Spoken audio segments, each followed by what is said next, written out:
दोस्तों नमस्कार। दोस्तों आज के हमारे एक्सपर्ट टॉक्स का विषय है कास्टिंग पाउडर। जो लोग स्टील मैन्युफैक्चरिंग से जुड़े हैं उन्हें कास्टिंग पाउडर और कास्टिंग पाउडर की अहमियत दोनों का पता है। जैसा कि इसका नाम है, यह पाउडर स्टील कास्टिंग या लोहे की ढलाई के दौरान बेहद अहम रोल प्ले करता है। इस पर बात करने के लिए आज हमसे जुड़े हैं कास्टिंग पाउडर के विशेषज्ञ श्री नवीन कपूर। ये एक मेटलर्जिस्ट हैं। इन्होंने अपनी इंजीनियरिंग डिग्री पीईसी चंडीगढ़ से हासिल की और स्टील के क्षेत्र से ये पिछले 28 वर्षों से जुड़े हैं। इन्होंने अपना करियर वर्धमान स्पेशल स्टील से बतौर जीईटी शुरू किया। उसके बाद ये फोसेको और स्टॉलबर्ग के साथ भी जुड़े और अब यूके की एमएनसी वेजुवियस इंडिया लिमिटेड में बतौर जनरल मैनेजर कार्यरत हैं और India and south east Asia के बिजनेस हेड हैं।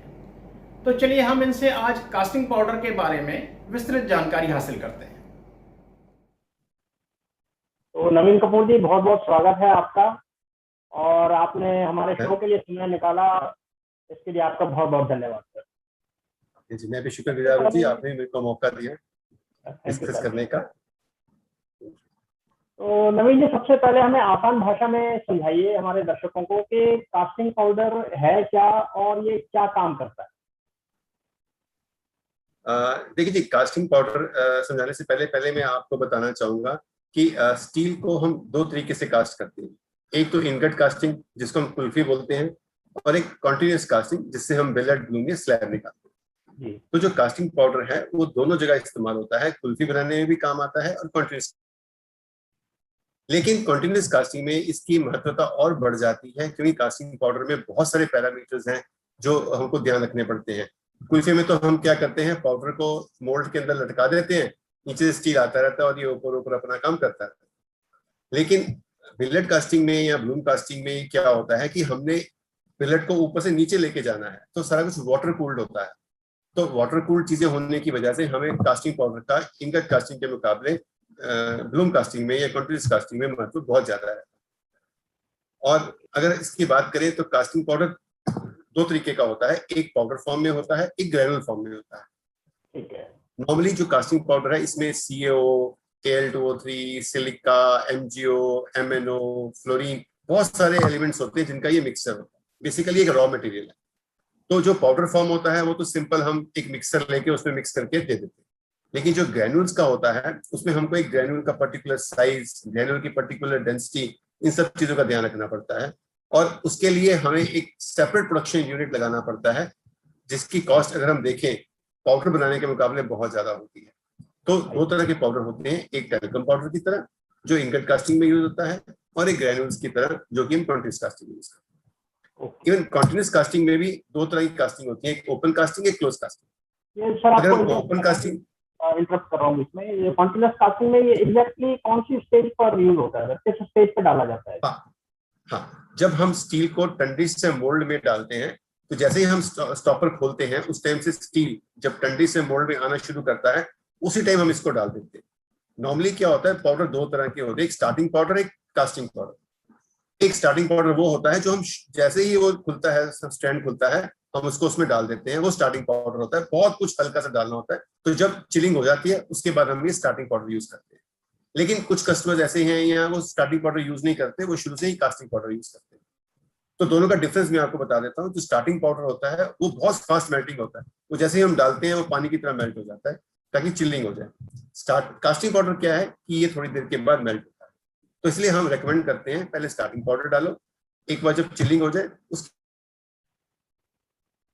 मोल्ड पाउडर भी कहते हैं कास्टिंग पाउडर, क्योंकि ये मोल्ड के अंदर जाता है। जो स्टील का कॉपर मोल्ड होता है ये उसमें ऐड किया जाता है। इसको ऐड करने के भी दो तरीके होते हैं। एक तो हम क्या करते हैं, इसको एक छोटी सी टब लेके उसमें रख लेते हैं और धीरे धीरे मोल्ड के अंदर हाथ से डालते रहते हैं। दूसरा क्या होता है, एक मशीन होती है जिसको हम बोलते हैं फीडिंग मशीन। तो फीडिंग मशीन में हम एक रेट सेट कर देते हैं कास्टिंग स्पीड के हिसाब से, उस रेट से धीरे धीरे धीरे धीरे वो मोल्ड के अंदर जाता रहता है। बट ज्यादातर इंडिया में जो प्लांट्स हैं वो अभी मैनुअल फीडिंग ही कर रहे हैं, धीरे धीरे ऑटोमेशन का कंसेप्ट भी इसमें आ रहा है। तो सर ये जो कास्टिंग पाउडर है, इसका स्टील की क्वालिटी से भी कोई लेना देना है? बिल्कुल जी, बिल्कुल। इसका स्टील की क्वालिटी से बहुत लेना देना है। वो ऐसे कि स्टील लास्ट टाइम लिक्विड होता है जब वो मोल्ड में होता है।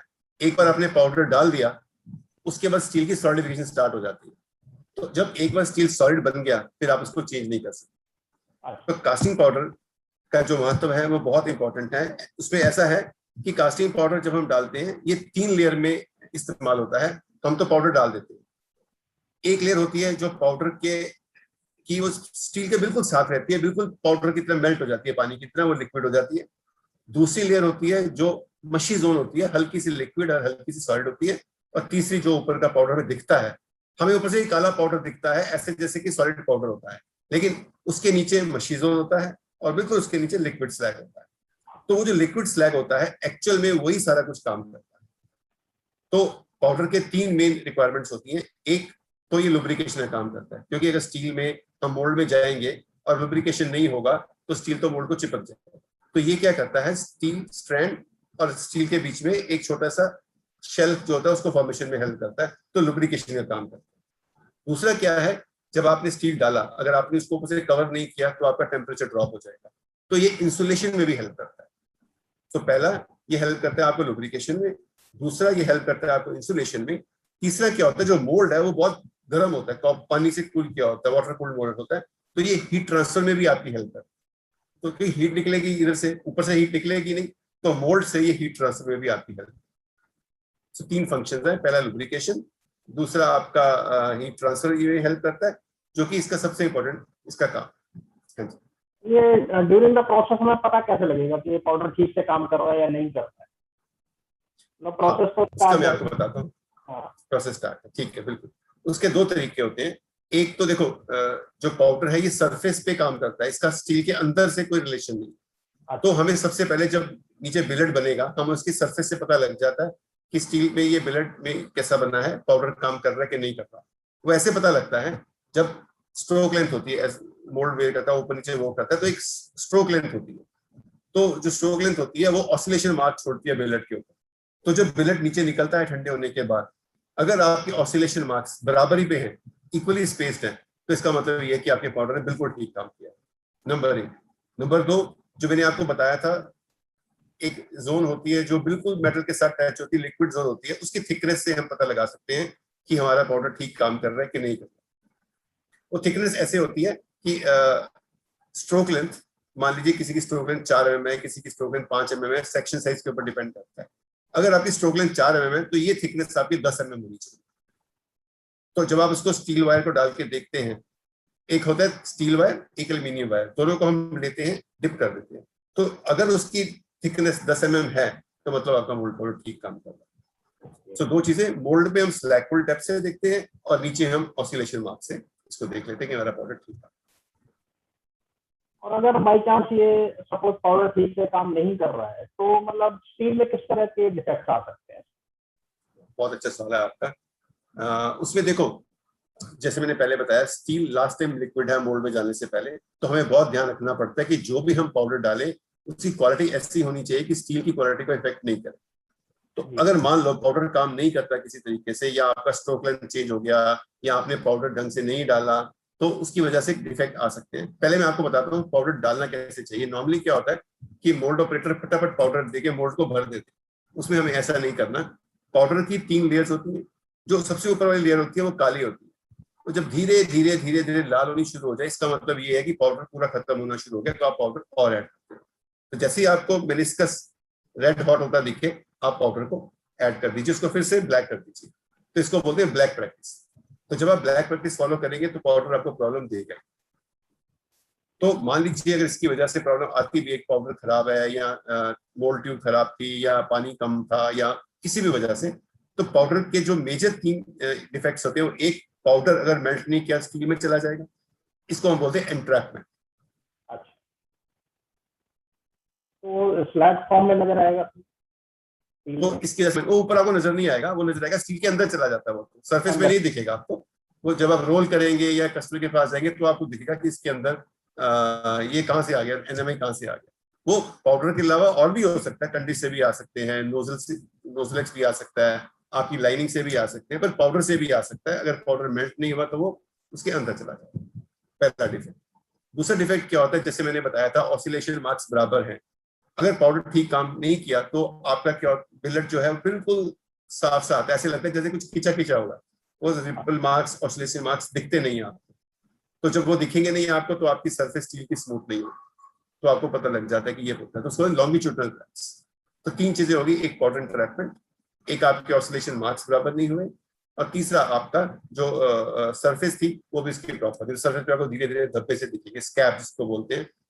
और तीसरा, अगर आपके पाउडर में मॉइस्चर ज्यादा है तो आपको सरफेस पे पिन होल्स दिखेंगे हल्के हल्के, क्योंकि जो मॉइस्चर है, अगर पाउडर के अंदर का मॉइस्चर है वो निकलेगा नहीं, तो वो आपको फिर धीरे धीरे बिलेट के सरफेस पे पिट्स की तरह, ये स्कैब्स की तरह आपको दिखेंगे। इसे जब हम यूज करते हैं तो इसको यूज करने वक्त कोई प्रिकॉशंस भी लेने चाहिए या फिर मतलब नॉर्मली यूज करें? बिल्कुल प्रिकॉशन लेनी चाहिए। पहला तो जो मैंने आपको बताया कि हमें ये चेक करना चाहिए पाउडर का मॉइस्चर लेवल कितना है। मैक्सिमम 1% मॉइस्चर तक हो तो हम पाउडर यूज कर सकते हैं, लेकिन अगर पाउडर में 1% से मॉइस्चर ज्यादा है तो आप उसको यूज नहीं कर सकते। तो पहली बात तो मॉइस्चर फ्री पाउडर होना चाहिए, लिमिट के अंदर मॉइस्चर होना चाहिए। दूसरी बात यह है कि जब हम पाउडर को यूज करें तो हमें ये देखना चाहिए, जैसे मैंने आपको पहले बताया, ब्लैक प्रैक्टिस मेंटेन करनी चाहिए हमको, और ब्लैक प्रैक्टिस मेंटेन करते रहेंगे तो पाउडर में ऐसा कोई इश्यू डालने में नहीं आएगा। और तीसरा क्या होता है कि कई बार हम क्या करते हैं, पाउडर बहुत सारे ग्रेडों के लिए अलग अलग पाउडर्स होते हैं, तो गलती से कभी हम पाउडर मिक्स कर देते हैं, उस ग्रेड का उसमें चला गया, उस ग्रेड का उसमें चला गया, तो भी इसमें दिक्कत आ सकती है। मॉइस्चर का हमें मेन ख्याल रखना है पाउडर। जब हम स्टील की बात करते हैं तो स्टील में तो मतलब n नंबर ऑफ ग्रेड्स हैं, एक ग्रेड तो है नहीं। ग्रेड वाइज इसकी वैरायटी भी वेरी करती है कि सेम ही पाउडर सभी ग्रेड्स के लिए यूज होता है? नहीं, ये बहुत अच्छा क्वेश्चन है आपका। वही मैं आपको अभी उसी पॉइंट पे बता रहा था आपको। नॉर्मली क्या होता है, स्टील के 3 ग्रेड होते हैं, एक लो कार्बन, एक मीडियम कार्बन, एक हाई कार्बन। जो 0 से लेके 25 तक होता है वो हम उसको बोलते हैं लो कार्बन, 25 से 50 या कुछ लोग 60 बोलते हैं उसको बोलते हैं मीडियम कार्बन, और 50 से लेके ऊपर तक होता है हाई कार्बन। तो इन तीनों ग्रेड्स के लिए पाउडर की क्वालिटी अलग अलग होती है, बिकॉज तीनों ग्रेड्स का लिक्विड अलग अलग होता है। तीनों ग्रेड का लिक्विड अलग है तो पाउडर के मेल्टिंग कैरेक्टरिस्टिक्स भी चेंज हो जाती है। अगर लो कार्बन करते हैं, लो कार्बन का टेम्परेचर मेल्टिंग पॉइंट बहुत हाई होता है, तो उसके लिए पाउडर का मेल्टिंग पॉइंट थोड़ा सा हमें हाई रखना पड़ता है। सिमिलरली मीडियम कार्बन का लिक्विड कम होता है तो उसमें लो मेल्टिंग वाला पाउडर चल जाता है। अगर हम लो कार्बन की बात करें, लो कार्बन में भी 2 तरह के ग्रेड्स होते हैं। एक पेरिटेक्टिक ग्रेड होता है जिसमें क्रैक बहुत आने की टेंडेंसी होती है, वो एलॉइंग होता है जिसमें अच्छे सारे एलॉयज होते हैं, निकल, क्रोम, मॉली, वो एक पेरिटेक्टिक रेंज में चला जाता है। तो जो पेरिटेक्टिक रेंज का पाउडर है, जो ग्रेड है स्टील, उसमें हमेशा क्रैक आने की टेंडेंसी रहती है, तो उसके लिए हम एक सेपरेट पाउडर डिजाइन करते हैं। सो लो कार्बन में भी 2 पाउडर हैं, एक नॉर्मल ग्रेड, एक पेरिटेक्टिक। सो पेरिटेक्टिक ग्रेड का पाउडर डिजाइन करते हुए हमें ये ध्यान रखना पड़ता है कि हीट ट्रांसफर बहुत धीरे धीरे से, नहीं तो स्टील में क्रैक आ जाए। तो इसकी कॉस्टिंग भी अलग बहुत धीरे धीरे हीट निकलना चाहिए। कॉस्टिंग भी इसकी अलग अलग होती है, अलग अलग वैरायटीज की कॉस्टिंग। हाँ जी, कॉस्टिंग अलग अलग होती है। पेरिटेक्टिक वाला पाउडर महंगा होता है क्योंकि उसमें हमें हीट ट्रांसफर का ध्यान रखना पड़ता है। और बेसिकली देखो, इसमें जो कास्टिंग पाउडर का मेन रोल है, कार्बन एक बहुत इंपॉर्टेंट रोल प्ले करता है। तो कार्बन भी 3 तरह का होता है, एक होता है ग्रेफाइट, एक होता है आपका जो जैसे दिए का तेल कालक होती है उसको हम बोलते हैं। तो कार्बन भी बहुत है, जो लैम्प ब्लैक, उस पर डिपेंड करता है कि आपने कैसा मेल्टिंग रेट बताना है। अब कास्टिंग पाउडर की मजेदार बात मैं आपको बताऊं, होता क्या है, आपने 2 कास्टिंग पाउडर लिए, दोनों का मेल्टिंग पॉइंट सेम है, लेकिन आप बोलोगे उसका मेल्टिंग पॉइंट तो भी सेम था, ये भी सेम था, आपका तो चला नहीं। लेकिन मेल्टिंग पॉइंट सेम होने की वजह के बावजूद भी मेल्टिंग रेट अलग अलग हो सकता है। वो जैसे मैंने बताया, अगर आपने ग्रेफाइट डाला तो बहुत जल्दी मेल्ट हो जाता है, तो फास्ट मेल्ट होगा। अगर आपने लैम्प ब्लैक डाला तो मेल्टिंग स्लो हो जाती है। तो पेरिटेक्टिक ग्रेड में हम यही प्ले करते हैं कि आपने कौन सा ग्रेड डालना है, कैसे कार्बन यूज करना है। तो इसलिए हम लोगों को ध्यान रखना पड़ता है कि हम किस ग्रेड के लिए क्या कार्बन डाल रहे हैं और पाउडर कैसे यूज। तो इसके यूसेज की तो आपने हमें कई बातें बताई कि इसको कैसे यूज करना है, क्या प्रॉपर तरीका है और कौन कौन सी वैरायटी। एक सर इसके स्टोरेज के बारे में भी हमें बताइए कि इसको स्टोरेज करने वक्त क्या कुछ स्पेशल प्रिकॉशंस लेने की जरूरत है, या इसमें मतलब नॉर्मल कंडीशन में हम इसको स्टोर कर सकते हैं? कास्टिंग पाउडर यूज करने से ज्यादा इंपॉर्टेंट इसकी स्टोरेज है। क्योंकि कास्टिंग पाउडर क्या है, ये हाइग्रोस्कोपिक होता है, ये मॉइस्चर ले लेता है, क्योंकि इसमें लाइम होता है, सीओ से बना होता है। तो अगर आपने इसको ढंग से नहीं रखा तो इसमें मॉइस्चर ले लेना है, मॉइस्चर ले लेगा तो वो आपके ढेले बन जाएंगे, तो वो उसका काम नहीं करेगा। तो प्रिकॉशंस का क्या होता है, इसको आप जहां भी स्टोर में रखें, एक शेल्फ बना के रखें, बिल्कुल जमीन पे नहीं रखें, कहीं कभी बारिश का पानी आ जाए, कुछ आ जाए, तो उसमें एक नीचे शेल्फ बना के उसके ऊपर इसको स्टैक करें। नॉर्मली क्या है, ये कार्टन में आता है, 500 किलो से लेके 2 टन के कार्टन में होता है, तो आप इसको एक शेल्फ बनाओ, शेल्फ के ऊपर इसको रखें, फ्लोर से ऊपर पानी होना नहीं लगना चाहिए। दूसरा, फ्लोर से ऊपर होना चाहिए। चाहिए। दूसरा, जब आप पाउडर को इस्तेमाल करें, एक बार पैकेट खोल लें, मान लीजिए क्या होता है, एक पैकेट 10 किलो का होता है, नॉर्मली 10 किलो का होता है, उसमें आपकी हीट में 8 किलो लगा, तो 2 किलो क्या करते हैं, वो ऐसे ही खुला छोड़ देते हैं, तो फिर हाइग्रोस्कोपिक हो जाएगा।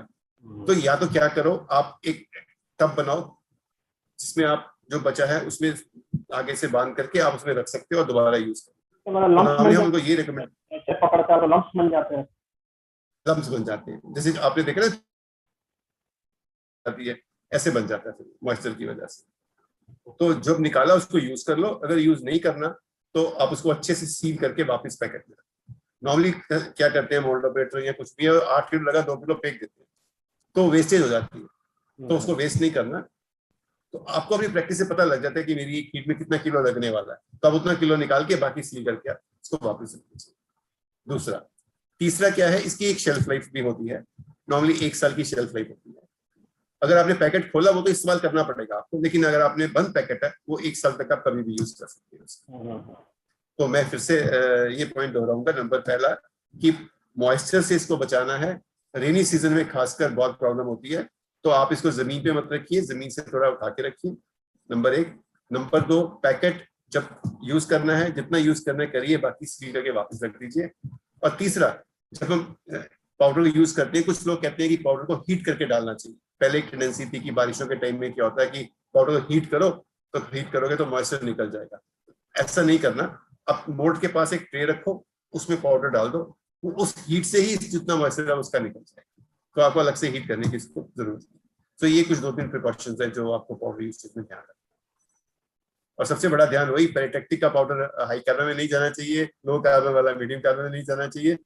हम पूरी कोशिश करते हैं, जैसे पैकेट से अलग अलग कलर्स में देते हैं आपको, कि पेरिटेक्टिक ग्रेड का पैकेट नीला होता है, या कोई येलो होता है, कोई हरा होता है, या उसमें मार्क्स होते हैं, बट फिर भी रात के टाइम में गलती हो जाती है, तो वो हमें ध्यान रखना पड़ता है कि कौन सा ग्रेड कास्ट कर रहे हैं और किस लिए यूज कर रहे हैं।